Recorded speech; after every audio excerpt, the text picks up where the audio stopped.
My sister faked a story that my nephew had been in a life-threatening car crash and was undergoing emergency brain surgery just to make me cancel my honeymoon after 2 years of waiting. But when I rushed home, there was no injured child in sight. Instead, I found my nephew eating donuts and playing on his iPad in the living room. That was the moment I realized. If I didn't step in, that woman was going to destroy her own son's life. My name is Emily. I'm 32 years old and I live in Denver, Colorado. And this is the story of how I was forced to become a mother. Not because I wanted to take someone's child, but because I was the only one who didn't abandon him. Vanessa, my older sister, used to be one of those Instagram hot moms. You know the type. Perfectly color-graded photos, inspirational parenting quotes, smoothie bowls with heart-shaped berries for breakfast. But behind the filters and fake smiles was a woman who had fallen apart. Divorced, broke, surviving on sketchy detox sponsorships and clinging to internet fame like it was her last lifeline. Her son, Noah, he's the sweetest kid. Quiet, polite, a little shy, maybe. I've always loved him like my own. And I used to believe that if I just helped Vanessa a little more, she'd eventually pull it together. I was wrong. When I told her I couldn't babysit Noah because Jason and I had finally booked our long-overdue honeymoon, she just laughed it off and said she'd find someone else. For a second, I let myself hope she was finally learning to be responsible. Then at 3 a.m. I got the call. Her voice was shaking, full of sobs. She told me Noah had been hit by an SUV, that he was being airlifted to the ICU for emergency brain surgery. I dropped to the floor. Jason and I canceled the entire $9,000 trip, packed our bags through tears, and caught the first flight back to Texas. I thought I was coming home to hold a dying child's hand. I had no idea that what I'd be uncovering was the most disgusting scam I've ever seen in my life. I was born and raised in Denver, Colorado, in a family where everyone used to say my sister and I were as different as night and day. If I was the one grounded in books, work, and stability, then Vanessa, my older sister, thrived on chaos, rebellion, and never staying in one place for too long. She's 3 years older than me, and for a while, she was something of a social media darling. Her Instagram was filled with snapshots from vintage coffee shops, early morning yoga sessions, and long captions about gentle, free-spirited parenting. The people called her a hot mom, a model single mother, the perfect mix of strong and sexy. But I knew better. It was all just a show. Vanessa had Noah right after her divorce, and things started spiraling from there. No more brand deals, no more assistance, no more curated perfection. She moved back to Austin, Texas, and from that point on, she was living off scraps, government aid, odd gigs, and my support. At first, I truly thought I was helping her through a rough patch. I watched Noah every weekend, then it turned into every Tuesday, then it became whenever she called. I never complained. I loved that boy with my whole heart. He was sweet, well-behaved, always dragging around a stuffed dinosaur and mispronouncing cinnamon every time he begged for cinnamon rolls. There were nights he slept over at my place, and I'd make up fairy tales just to help him fall asleep, because his mom was off handling personal stuff. But over time, I started to see it. Vanessa never intended to be a full-time mom. She started posting photos of club nights, pool parties, and wine tastings with captions like, "A well-deserved break. Who says single moms can't have fun?" And when people called her out, she'd snap back with, "Men go to Vegas and no one bats an eye, but women get judged, please." One night, Vanessa called me at midnight. She said, and I quote, "I'm thinking of dropping Noah off at a fire station and just letting the universe take care of the rest." I didn't yell at her. I didn't judge her. I just asked, "Do you want me to keep him for a few more days?" Because back then, I truly believed if I just held on a little longer, if I just gave more, helped more, things would get better. That if I loved Noah hard enough, Vanessa would change. I was wrong. What I didn't realize then was that Vanessa had no intention of changing. She didn't need to, as long as someone else kept cleaning up the mess every time she walked out of her son's life. Noah had been staying with us pretty much all summer. No one said it out loud, but we all knew it was Vanessa's unofficial break from motherhood, and she didn't need anyone's permission. I stopped knowing which day was the weekend and which was midweek, because my sister's parenting schedule changed based on her mood, but the only reason I kept saying yes was because of Jason. My husband adored Noah like his own. We'd read bedtime stories together, take him to the park, teach him how to draw, ride a bike. All the things I used to believe we'd only get to do once we had kids of our own. And finally, after 2 years of putting everything on hold for family, we planned our first real honeymoon. A week-long trip to Hawaii.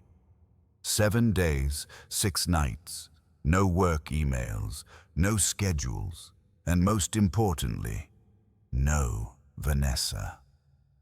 I told her 4 months in advance. I sent her the exact dates and said clearly that I wouldn't be able to watch Noah during that time. Her only reply was, "Relax, I'll figure it out. Enjoy your honeymoon." I was surprised by how chill she was about it. But honestly, I felt relieved. Maybe, just maybe, she was finally stepping up as a mom. At least, that's what I let myself believe. On departure day, Jason and I were giddy. We couldn't stop smiling. The flight was smooth. We checked into a beachfront resort in Maui, booked a fancy dinner, a couples massage, and even a sunset cruise. But on the second night, at 3 a.m., I was jolted awake by the buzzing of my phone. It was Vanessa. And I knew right away, if she was calling at that hour, it wasn't good.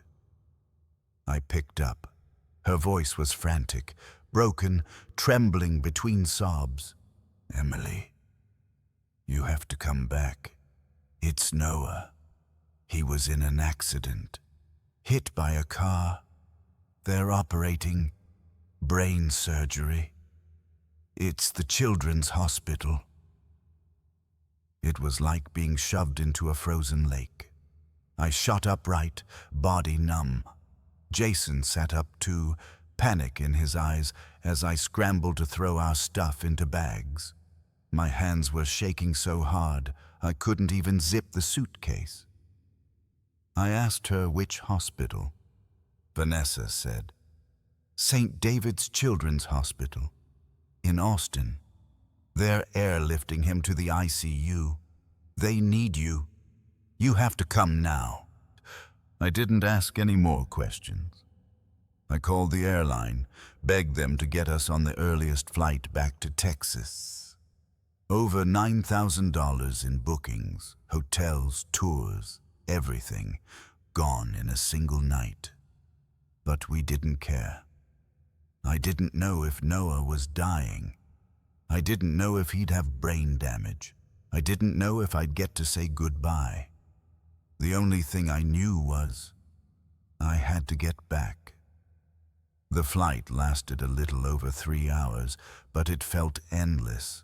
Every minute in the air dragged like an eternity. I kept picturing Noah lying unconscious, his head wrapped in bandages, doctors rushing around, machines beeping non-stop. I called Vanessa the entire flight. She didn't answer a single time. My texts left unread. Total silence. As soon as we landed at Austin Airport, I called St. David's Children's Hospital. A nurse picked up. Her voice was cold and matter-of-fact. "I'm sorry, but we haven't admitted any patients named Noah Bennett in the last 24 hours. I thought it had to be a mistake. I called 3 more hospitals. Same answer. My hands were shaking as Jason and I sat in the rental car. We decided to go straight to Vanessa's place. The spare key was still under the doormat, right where I'd picked it up countless times before. I unlocked the door. It wasn't even locked. Inside was the exact opposite of what I had braced myself for. No ambulance, no bandages, no tears, no blood. Just one thing making noise. The theme song from a cartoon blaring out of an iPad. Noah was sitting on the couch, wrapped in a blanket, legs swinging, munching cereal from a giant plastic bowl. In front of him were 3 empty bowls and a milk carton that had been drained completely. When he saw me, he smiled big and shouted, "Auntie Emily, I knew you'd come back." I froze. I walked over and gently touched his forehead.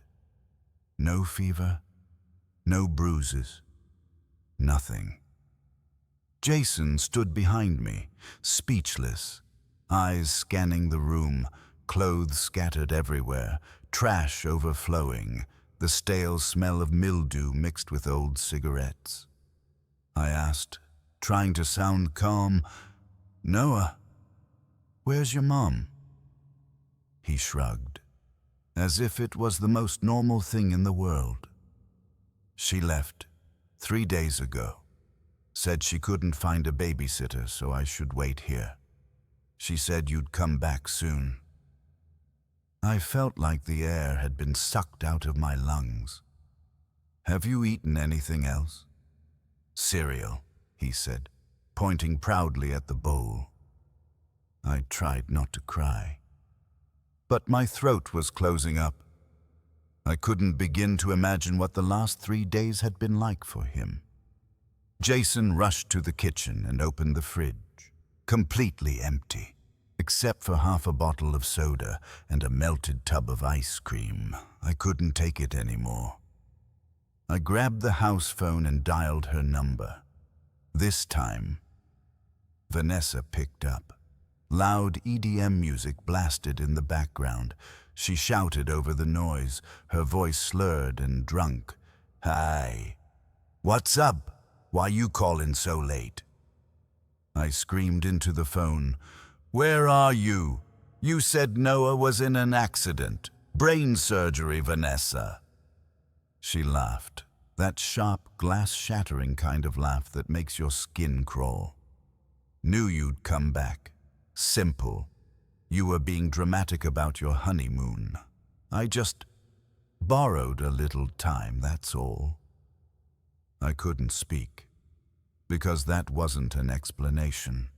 It was a punch in the gut. Then I heard Noah's voice behind me, soft, scared. "Auntie, if Mom doesn't want me anymore, can I stay here with you?" Vanessa must have heard him through the phone, because her tone instantly changed, venomous, furious. "What the hell are you doing with my son, Emily? Don't think I don't see through your little plan. You've always wanted to steal him from me. Jealous, bitter, infertile bitch." I hung up. My heart was pounding, not from fear, but from something deeper, because at that moment, I knew. This wasn't a family issue anymore. This was war. After I hung up, I stood frozen in the living room. My phone slipped from my hand. My head was buzzing, like someone had just poured boiling water inside it. Jason was clearing a space for Noah on the couch, but his face had gone pale, tight with rage. I didn't hesitate. I called Child Protective Services and dialed the emergency line for Travis County. After a long wait and a few menu options, a tired procedural voice finally answered. Texas Child Protective Services. This is Charlene. Please state your case. I gave her everything, quick and detailed.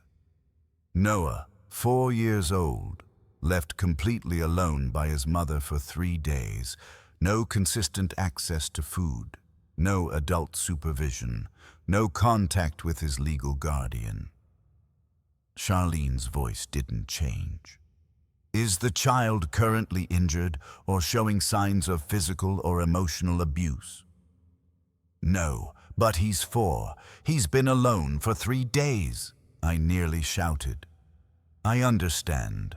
However, per protocol, if the child has food, water, and is currently in the care of a responsible adult, this is not considered an emergency. A caseworker will be dispatched within 24 to 48 hours. I clenched my jaw. My hand tightened around the phone. You're telling me this isn't urgent? A 4-year-old alone for 3 days? She repeated calmly. I understand your concern, ma'am, but these are our guidelines. I swallowed hard and gave her everything.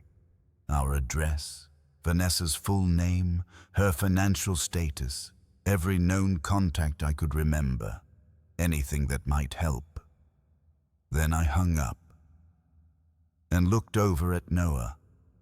He was sitting on the floor with Jason, building towers out of blocks like nothing had happened. But his eyes, those eyes didn't lie. They looked lost, mistrusting, like he lived in a world where people just... Then, around 9 a.m., the doorbell rang. Jason peered through the peephole, sighed, and said, "She's back." I stood up and walked to the door. Just as I expected, Vanessa was standing on the front step, hair a mess, eyes bloodshot, hands trembling from booze and no sleep. "Give me my son," she barked. "You don't have the right to keep him." I stood in the doorway, arms crossed. 3 days. He was here alone for 3 days. I'm not giving him back. Not today. Not ever again. Vanessa's eyes went wide. "You're kidnapping my kid." She suddenly tried to shove the door open, but Jason was already behind me. She started screaming, calling me a bitter, infertile parasite, a jealous freak leeching off her life. She even went live on Instagram, framing it as a mother fighting for her stolen child. I turned to Jason. "Call the cops." Vanessa smirked. "Go ahead. I already did. Let's see who they take." 10 minutes later, a patrol car pulled up. 2 officers, 1 male, 1 female, stepped out, their expressions calm. Too calm, like they'd seen family drama 100 times. Vanessa ran to them like she was saved. "They kidnapped my son. My sister's obsessed because she can't have kids. She's trying to take mine." They separated us for statements. I told them everything. The fake emergency call, how I came home to find Noah alone. I showed them the texts, call logs, photos of the stacked cereal bowls. the empty fridge. They nodded, took notes, and went inside to talk to Noah. He was still quietly building with blocks. When they asked, "Noah, do you want to go home with your mom?" He looked at them, then at me. He shook his head hard and whispered, "I want to stay with Aunt Emily. Mommy left me. I was scared." The officers exchanged a look, then stepped outside. They approached Vanessa, who by now was losing it, and said, "This is a civil matter. You'll need to go through Child Protective Services and Family Court. For now, you need to leave the premises." Vanessa exploded. She screamed at me, said I brainwashed her son, called me a backstabbing witch who hates her because she can't have her own kid. One officer warned her to calm down. She didn't, so they cuffed her and put her in the back of the cruiser to cool off. And in that moment, when the car door slammed shut, I knew. This was only the beginning. A war had started, and I couldn't afford to lose. The next morning, before the sun had even fully risen, I was jolted awake by the sound of the doorbell ringing over and over again. Jason was still asleep, and I stumbled out with dark circles under my eyes, having not slept a wink all night. Standing at the door was Bradley, our cousin on our mom's side. He wore a dark suit, shiny tie, and was holding a thick folder tucked into a fancy leather binder. He smiled, that smug, self-satisfied kind of smile. "Morning, Emily. You've officially been served." He handed me a thick stack of papers, an emergency petition for custody, filed by none other than Noah's biological mother, Vanessa Bennett. "I'm representing Vanessa in this matter," Bradley said, voice dripping with fake civility. "Let's hope we can resolve this in a civilized manner." The papers felt like they weighed 1,000 pounds.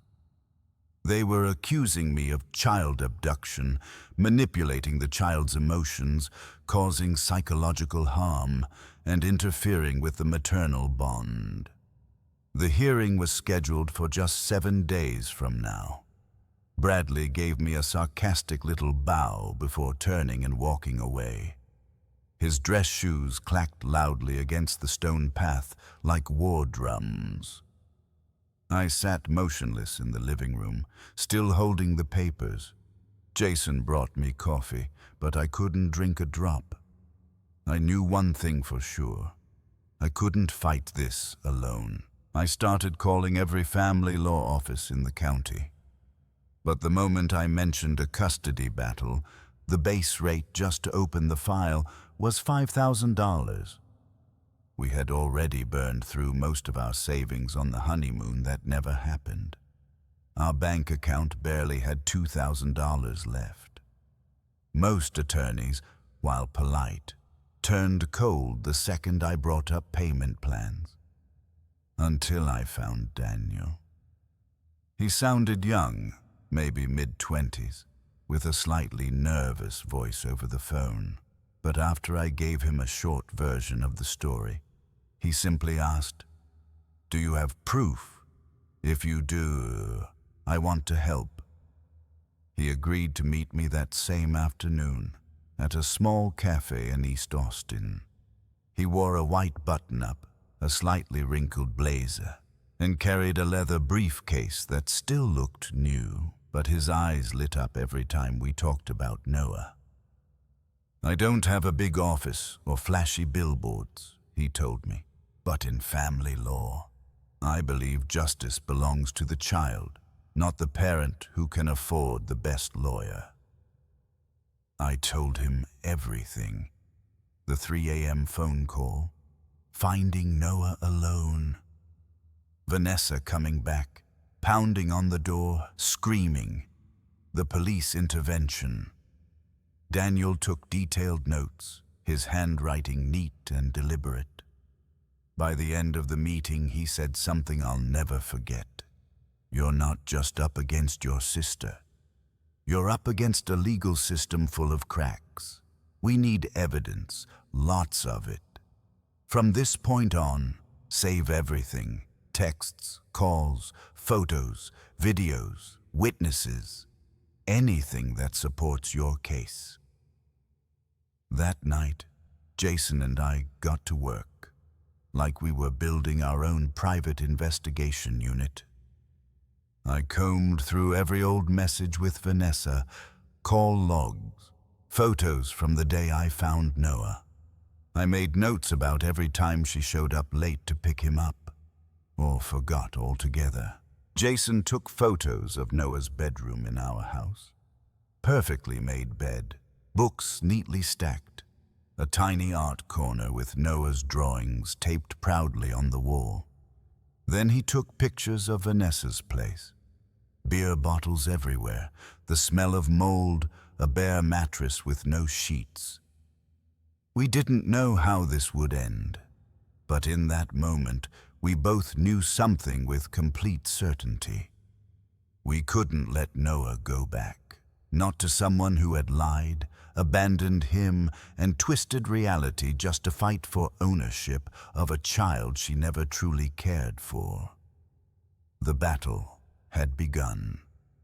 The first night after being served, I didn't sleep, not because I was worried about court, but because Noah kept jerking awake, tossing and turning, crying out in his sleep. I sat beside his bed, holding his hand, whispering softly to calm him down, but every time he drifted off, it only lasted a few minutes. Then he'd jolt awake again, drenched in sweat, his eyes wide with fear. At 4 a.m., he sat straight up in the middle of a nightmare. He buried his face in the pillow, shoulders shaking with silent sobs. I pulled him into my arms and held him close, waiting for him to speak. Finally, he whispered, "I dreamed Mommy locked me in a closet, and then she left forever." I felt my heart being crushed. I didn't know if that actually happened or if it was just a fear twisted into memory. But with a 4-year-old, the line between trauma and imagination can blur easily, and fear doesn't need to be logical to feel real. The next morning, Noah stuck to me like glue. He followed me everywhere, like he was afraid I might vanish too. While I was making coffee, he tugged on my sleeve and asked softly, "Aunt Emily, if Mommy's mad at me, does that mean I'm a bad kid?" I knelt down and looked him in the eyes. "No, Noah, you are not a bad kid. You are a very good kid, and your mom leaving, that was never your fault. Ever." He nodded slowly, but I could see it in his little eyes. He wasn't fully convinced yet. That afternoon, I met Daniel again. His office was a small rental space above a print shop. He brought a thicker folder than before and a checklist of what we needed, urgently. "Vanessa won't back down," he said. "She's going to throw everything she can to twist this story. You have to be mentally prepared." I sighed. "I'm ready." Daniel shook his head. "No, I mean really prepared. For things that sound outrageous, but still somehow convincing." I tilted my head. "Like what?" "Like claims that you've suffered from depression, had a miscarriage, or struggled with emotional stability. All things they could spin to say you're mentally unfit to raise a child." I froze. "I've never hurt Noah." "I believe you," he said gently. "But the court doesn't run on belief. It runs on evidence and preparation." Then he leaned in a little. "One more thing. If they're planning to lie, we strike first with the truth. Do you have anything that shows Vanessa's dangerous behavior or neglect? I nodded. Photos of her filthy bedroom, an empty fridge, threatening texts, a recording of that phone call where she laughed about me overreacting about a honeymoon. Daniel jotted each one down into what he called our evidence strategy log. Before we wrapped up, he added, "I'm also reaching out to potential witnesses, anyone who's seen Vanessa neglect or mistreat Noah. One strong testimony could flip this entire case." I nodded, but deep down I knew the most important evidence was Noah himself. And his fragile little heart was the most vulnerable part of it all. This wasn't just a fight to keep him with me. This was a fight to help him believe in love again. That morning, I put on the only decent navy blue dress I had left, the one I used to wear to job interviews. Jason squeezed into the same suit he wore to our wedding, now a little tight around the waist. We barely spoke on the drive over. Noah was staying temporarily with my friend Nicole, who had 3 kids and a ridiculously friendly golden retriever. I thought I was mentally prepared when we stepped inside the Travis County Courthouse. I wasn't. The courtroom was smaller than I'd imagined, nowhere near the grand echoing halls you see in movies. The air smelled like old paper and over-polished wood mixed with freezing AC. It was unfamiliar, stiff, heavy. Vanessa was already there, and I almost didn't recognize her. She wore a beige conservative dress, her hair neatly tied back, makeup subtle and clean. There was no trace of the woman who had laughed maniacally in a bar while faking her son's emergency. Beside her stood Bradley, our cousin and now her attorney, in a sharp new suit, a stack of neatly organized files laid out in front of him. They looked like a devoted mother and a responsible legal representative. I swallowed hard. The hearing began. The judge, a stern middle-aged woman, flipped through the case file, her face unreadable. Then she looked up and invited the petitioner's side to begin. Bradley stepped forward like he'd been rehearsing this monologue for weeks. His voice was clear, practiced, oozing with manufactured emotion. "Your Honor, my client, Ms. Vanessa Bennett, is a loving single mother who has done everything she can to raise her son. She's faced hardship, career pressure, and a younger sister who has, for years, shown jealousy, resentment, and an unhealthy desire to take this child as a substitute for not having one of her own." I felt like I'd been stabbed, every word aimed straight for my softest spots. Bradley went on, "Ms. Emily, though I'm sure well-intentioned, has a documented history of clinical depression. She sought psychiatric care in 2018 after a breakup and miscarriage. She was prescribed medication, so, Your Honor, I ask, should a 4-year-old be raised by someone still struggling with mental health instability?" I turned to Daniel. He stood immediately. "Objection, Your Honor. These medical records are irrelevant to the present case and may have been obtained through questionable means." The judge frowned. "I'll rule on admissibility later. For now, continue." I felt my blood turn cold. Bradley wasn't done. He called 3 witnesses. Vanessa's old party friends, people I had avoided at every brunch or get-together. They all painted Vanessa as a misunderstood mother who just needed a break. One said, Vanessa never left Noah alone for more than a few hours, maybe not even half a day. She would never abandon him. Another added, Emily's the controlling one. She wants to own Noah because she can't have her own kid. That's the real motive here. I nearly stood up, but Daniel placed his hand on mine, firm and steady, grounding me. Then it was our turn. Daniel presented our evidence. Photos of the trashed apartment, the empty fridge, the call recordings, flight logs, hospital records showing Noah was never admitted. The judge took notes, but her face didn't change. Then I was called to testify.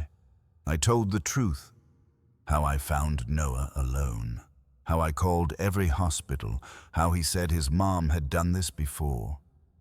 I thought my words were honest, but in that courtroom, truth didn't seem to matter as much as tone. After 2 exhausting hours, the judge gave her temporary ruling. Pending full reports from Child Protective Services and relevant parties, the child will be returned to the biological mother, Ms. Vanessa Bennett. A follow-up hearing will be held in 2 weeks. It felt like someone had punched me in the chest. Jason whispered beside me, voice raspy, "This can't be happening." The judge added, "Transfer of custody is to occur later today at a neutral location." I couldn't hear anything after that. All I could see was Vanessa turning back toward me, smirking like she'd already won the war. I had never felt my home so empty. Noah was taken away in Vanessa's arms, like a piece of property repossessed by someone with legal ownership. I tried to stay composed as I handed him over at the court-assigned transfer point. Just a cold, lifeless public office where no one seemed to care about anyone's emotion. Noah hugged me tightly. He didn't say a word. Vanessa wore oversized sunglasses that hid everything. She held Noah's hand like she was holding a purse, rigid, detached, mechanical. As they walked away, Noah turned around and looked at me. That look haunted me for days. The first 2 days? Nothing. No calls, no texts. I kept it polite, sent a short message saying I hoped Noah was doing okay. No reply. By the 3rd day, I called Child Protective Services to ask about the case. They gave me the same rehearsed line. The case is under review. In other words, nothing's changed. By day 4, unease started creeping in. I couldn't explain it, whether it was intuition or pure anxiety. But every time I looked at the empty bedroom Noah used to sleep in, it felt like I couldn't breathe. Then, on the 5th night, just before midnight, the doorbell rang. Jason and I had already gone to bed.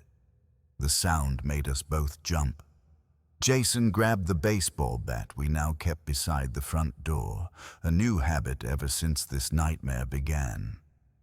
I followed him, my heart pounding out of my chest. Jason peeked through the peephole, then turned to me, eyes wide. "It's Noah!" I didn't wait. I flung the door open. And there he was, standing in the dark, wearing wrinkled pajamas that didn't fit, oversized flip-flops, one eye swollen and bruised. He was shaking. Tears streamed down his cheeks. I pulled him into my arms, like dragging someone out of a burning building. "Baby, what happened?" I whispered, barely able to get the words out. Noah sobbed into my chest. "Uncle Kyle hit me. I had the TV too loud. Mommy said if I cried, he'd hit me again." I pulled back to look at him. Besides the black eye, there was a deep purple handprint on his arm, a scrape down his back, and dirt covering his feet like he'd walked a long way. Jason stood firm. We can bring it on the floor. Never danced like this before. 15 minutes later, a patrol car and ambulance pulled up. 2 EMTs gently examined Noah, confirming the bruises were fresh and consistent with his story. One of the officers, the same one from before, looked at me and nodded. This qualifies as child Gravity. We're placing temporary custody with you until the court steps in. Noah held my hand the entire time. When the officer asked how he got here, he said, "I waited for Mommy and Uncle Kyle to fall asleep. Then I snuck out." I remembered the way. I hugged him so tight, I didn't want to ever let go. He had walked 8 blocks, in the middle of the night, just to return to the only place he still believed was home. And in that moment, I knew this wasn't about custody anymore. This was about survival. And I would do whatever it took, everything, to make sure he never had to go back there again. The next morning, after Noah showed up at our doorstep, I took him straight to the ER, just like the police had advised. The doctors ran a full examination, documented every bruise, even photographed the handprint on his tiny arm. I requested written medical reports, 3 copies, each officially stamped. When I called Daniel to tell him, I didn't even finish the sentence before he practically shouted into the phone, "You've got physical evidence?" And Noah gave a consistent story, no contradictions? I said yes. He told me to meet him at his temporary office immediately. While I gathered documents, Jason and I went through all our security footage, and we weren't disappointed. At 12:57 a.m., the front door camera showed Noah in his pajamas, quietly tiptoeing up the driveway and knocking on our door. No one followed, no adults nearby. The footage was a bit grainy. The streetlights were dim, but clear enough to show his bruised eye. He already looked hurt when he arrived. Daniel called for a full-force strategy. This wasn't just about defending myself anymore. It was about exposing everything. He brought in a private investigator named Robert, former cop. Quiet, sharper than a razor. Within just 5 days, Robert delivered a report, over 20 pages long. The first page floored me. Vanessa had filed paperwork claiming Noah had severe autism to qualify for state disability benefits. She'd received over $14,000 in support over the past 2 years. All of it was a lie. Noah had never been formally diagnosed, no neuro assessments, no enrollment in any special education program. She had forged signatures, used online templates, scammed the system. We also had a statement from a neighbor who said they'd heard Noah crying at night and had seen Kyle, Vanessa's new boyfriend, yelling while drunk. Kyle's criminal record: 2 domestic violence charges, 1 drug possession, wire transfers Vanessa sent to her so-called witnesses from the first hearing. A voice message Vanessa left for an old friend. "If Emily thinks she's winning, let her. She doesn't even know what I'm holding." The friend forwarded it to us, saying she was sick of the drama. Daniel laid out the entire case like a war map. We've got endangerment, child abandonment, state fraud, harboring a felon, witness manipulation, and signs of mental instability. Put it all together, she's boxed in. I didn't respond. All I could think about was Noah's face the night he clung to me. the eyes of a child who'd already learned what abandonment felt like. Then Daniel added, "CPS has been updated with the entire file. They're shifting course." The very next day, Child Protective Services called me. Their tone was different, softer. "We've reviewed the footage from your home camera. Based on this and the supporting documentation, we're treating this as an acute endangerment case. Vanessa Bennett's custody rights are temporarily suspended, effective immediately, pending the next court order." I hung up the phone and felt lighter, like I'd dropped a weight I didn't even know I was carrying. I knew the battle wasn't over. There was still another hearing coming, but this time, I wasn't just walking in with documents. I was walking in with the truth. And the truth was finally being heard. Court was in session. Daniel stepped forward, his voice steady this time, no longer the nervous young lawyer from weeks before. "Your Honor, today we present a series of clear, verifiable evidence showing that the petitioner, Miss Vanessa Bennett, not only lacks the capacity to care for a child, but has also abused the trust of both the legal and welfare systems to exploit the abuse. He laid out the case piece by piece. Medical photographs documenting no injury. Surveillance footage of no records of government benefits fraud. Vanessa falsely claiming her son had autism. Criminal background of Kyle, the man living with her, convicted of child abuse in 2019. Voice messages and payment logs showing witness tampering and attempted manipulation. Daniel handed over each document. Each page felt like a hammer blow to the carefully crafted image Vanessa had built. The courtroom fell silent. Then the judge asked Vanessa to take the stand. This time, there were no fake tears, no fragile, helpless act.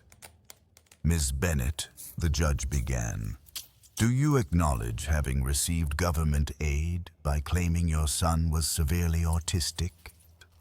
I only wrote what someone advised me. I didn't know it was illegal. Were you aware that the man currently living in your home, Kyle Martinez, has a prior conviction for child abuse from Tucson? Vanessa froze, then stammered, "That was in the past. He's changed." "You were aware of this when you brought a child into the same household?" I didn't mean to. I wasn't thinking." Her voice began to rise, panicked, defensive, erratic. Daniel didn't miss a beat. "Your Honor, not only do we have physical evidence, but Ms. Bennett's own behavior here today demonstrates a lack of emotional stability necessary to raise a child. Meanwhile, my client, Ms. Emily Bennett, has consistently acted to protect the child, even when the system failed to do so." The judge raised a hand, motioning for silence. She leaned forward, writing something in her file. The room was still. My own pulse. Then she looked up and spoke clearly. "Based on the evidence presented, witness statements, and the updated report from Child Protective Services, I hereby grant full legal custody of Noah Bennett to Ms. Emily Bennett. Ms. Vanessa Bennett's parental rights are suspended indefinitely. The matter concerning financial fraud will be forwarded to the District Attorney's Office for further investigation." I didn't hear the rest. Jason gripped my hand tightly. Daniel gave me a soft smile. For the first time since this all began. Noah, waiting just outside with the court-appointed supervisor, came running into the room the moment he was allowed. He wrapped his arms around me from behind and whispered, "So, I get to stay with you forever now?" I held him close, my voice thick with tears. "Yes, baby. You're not going anywhere, I promise." Things didn't magically change overnight, but the feeling was completely different. After the court ruling, Noah no longer flinched when the sun went down. He started drawing again. Bright, colorful pictures of houses, trees, and a woman with long hair holding his hand under a blue sky. In one of them, he added Jason too, Uncle Jason, who had now become a permanent part of his little family.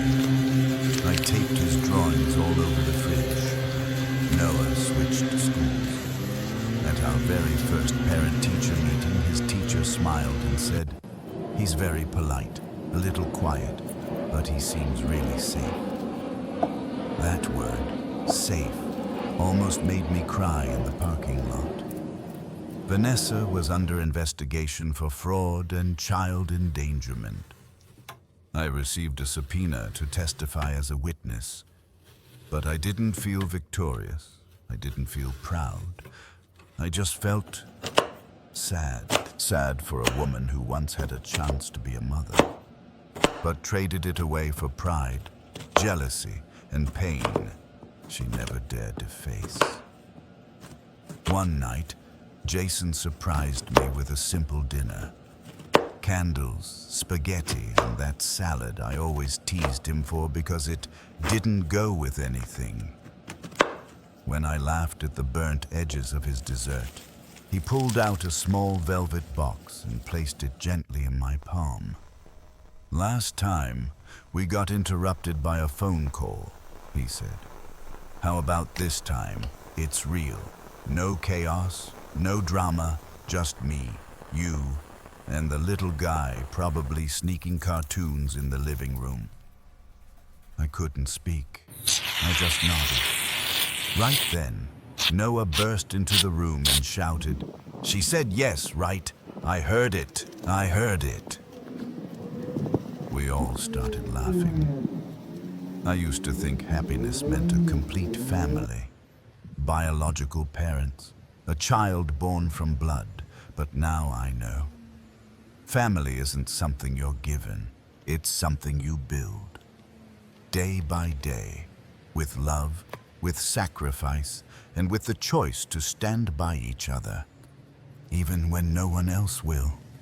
Noah isn't my biological child, but he is my heart, and I'm the mother he ran to in the middle of the night.